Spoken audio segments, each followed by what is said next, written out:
Hey, what's going on, everyone? Welcome to our very first podcast. This is the Property Podcast. My name is Lance Mulu, and I've got my colleague Warren Lowe. We're both real estate agents, and we thought it might be a really good idea for us to start a YouTube channel. And the purpose of this YouTube channel is basically to talk about what we deal with every day, which is property. And if it's something that you're really interested in, or you like property and you want to know more information about it, can I ask you to click on the link below? And everything that we discussed today, we will put in the description. Warren's a real estate agent. He's been in the business for 6 years, and I want to be able to open up that curtain and find out where Warren came from, and more specifically about why he chose to get into real estate, and the point of difference that Warren brings to the market at the moment as someone who was born overseas and came to New Zealand, having his specialty in another industry and bringing that skill set into real estate. So welcome again, my brother. And what I'd love to hear about is what brought you to New Zealand. Like, where are you from? Tell us a bit about where you're from and what you did before you came to real estate. Well, originally I'm from Singapore. Um, I've been in Singapore almost half of my life. Decided to actually branch out, go explore on an adventure to a country, like New Zealand. It's a little bit on the slower side of things. The pace is a lot slower compared to Singapore. I mean, you could have gone to Australia. You could have gone to Australia. Australia and Singapore is almost the same. And I came here for holiday, love the country. Everyone is friendly, nice, and then after that, since anyway, I've been in doing IT for 20 over years, especially dealing with data stuff. Yeah. So I have a keen interest, especially with data. And when I when I actually started looking at the New Zealand property market, it's very interesting because it's always going up.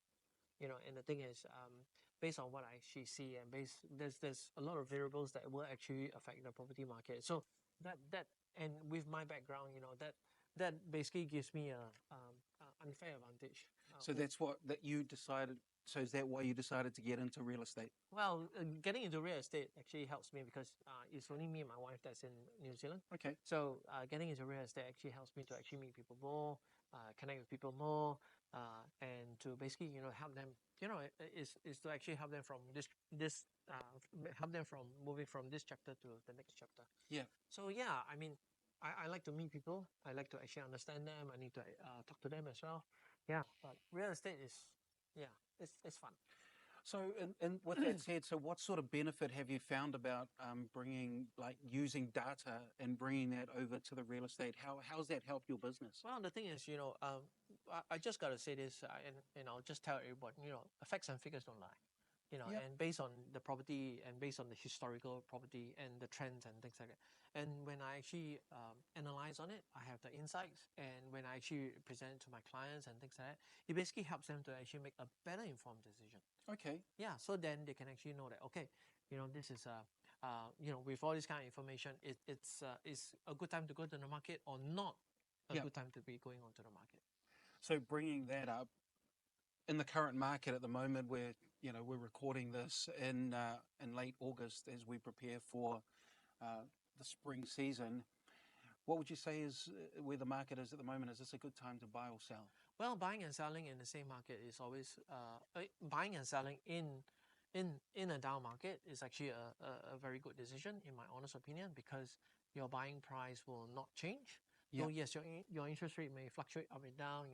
They were actually saying that the interest rate will even go lower.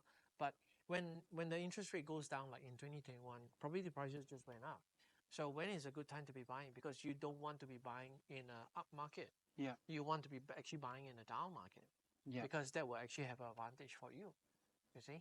So using that, if we can actually look at the trends and we can actually see where the market is actually going by using my knowledge and my skills and my analytics, clients can actually make a better decision. So where do you see the market going from here? I mean, as we record this, the OCR, the official cash rate, was just reduced last week.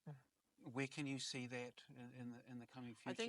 I think just based on what I actually see that well the economy is so-called picking up. We are actually seeing that the Reserve Bank is actually cooling down. I think it will still the OCR rate will still go down. Interest rate will actually start to actually come down already. Yeah. But also having said that, when like I said earlier, the interest rates goes down, the property prices actually goes up. So it will be good, if you're actually thinking of actually buying and selling in the same market. Okay, so with that said, what if somebody out there is watching us and they're thinking, well, hang on a second, I want to sell, but I actually want to hold on to my money for a little bit longer. Okay. Where do you want to hold your money?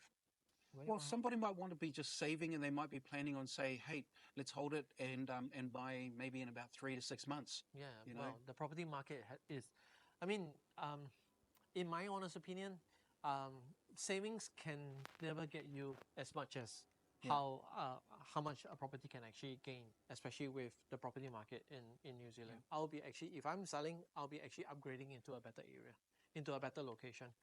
Where the gain is actually a lot more. Yes. Yeah, and basically, and when the property market actually picks up, you can actually see that you buying in a better area, the value of your property just picks up so much faster than you saving money in the bank. Yeah, and I've also found that a lot of it really does depend on the vendor's goals. Because quite often as real estate agents, one of the first questions that we'll ask when we do speak with owners that are thinking of selling is, well, why? What are you trying to achieve, right? And quite often that helps us decide on what method of sale is best and whether now is the right time, because a lot of people that I've spoken to, it doesn't make a lot of them, their motivation might be because they have to move to Australia, or they've got a job in another part of town, in another part of New Zealand. So everybody's got their different reasons for selling, but I suppose that's where we're able to come up with a solution, right? Is being able to have a conversation with the owner and the vendor and find out what are you wanting to achieve. Yeah. Is it to upgrade and from there, it makes it a lot easier. Usually I would actually advise, clients to, if in a down market, it'll be a great time to be upgrading. If you'll be upgrading from a 3-bedroom to a 4-bedroom, or 4-bedroom to a 5-bedroom, because in a down market, all properties are actually affected by the same patterns, the same trends as well. So if you're talking about maybe say a $1 million house, and then you're in a $1 million house, and then you're buying a $2 million house, and if the property market is actually dropped, maybe say like 10%, you're talking about 900,000, the value of your house, which is like 900,000. Yes. But the other house is like 1.8 million, so it's like almost 200,000. So you're basically having, for you to actually upgrade, to your next house is a lot closer in a down market. Yes. And I've actually found that myself. And the hardest conversations to have with people who are looking to upgrade is that when you tell them what their property is worth in a down market, which we've been experiencing with such high interest rates, it's like they always want to cry.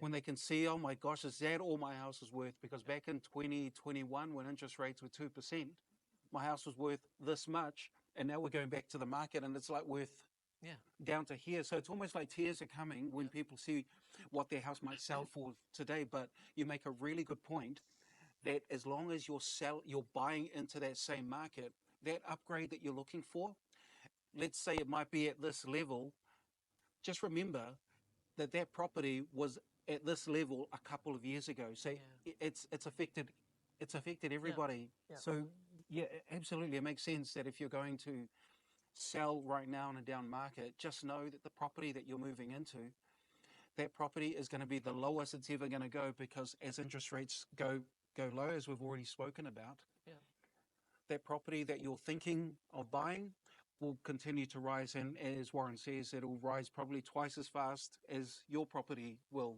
in the same market. Exactly.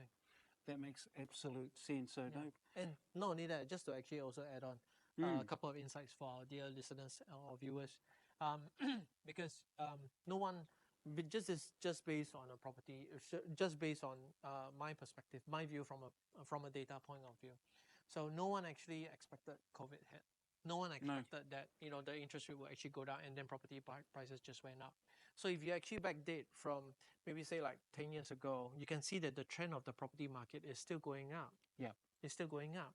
So basically, when COVID actually hit, it actually spiked up so high Yeah. that now is still joining that property line, which is still going up. You see? That's So pretty crazy. yeah. So if you think about it, your property value is still going up. It's still going up. Yeah. It's just that everyone is looking at COVID times. Yes. You see? So everyone is like, their anchor point is big, meaning to say, oh, my property is worth like 1.5, $1.6 million kind of house. But actually, the line is actually coming down to the real value of your property. Yeah. You see? It's pretty. It is actually pretty crazy when you think about it. Now that's cool. Was there anything else that you wanted to add before we close off our first episode? Well, I think you have actually asked a lot of questions. Yeah, and I think if you guys, if any of our viewers, if they are interested to actually know more, can always reach out to us. I always believe in being transparent with my clients.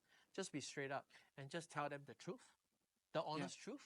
It's better because end of the day, I'm a homeowner myself. And properties are our greatest asset. Yes. That it can actually have a lot of effects on our lives. So being as a real estate agent, we have to be we need to actually have the interest, especially with the clients at heart. I think that is very, very important in my perspective. I want getting a great deal, getting a great outcome for my clients is what it's what I want.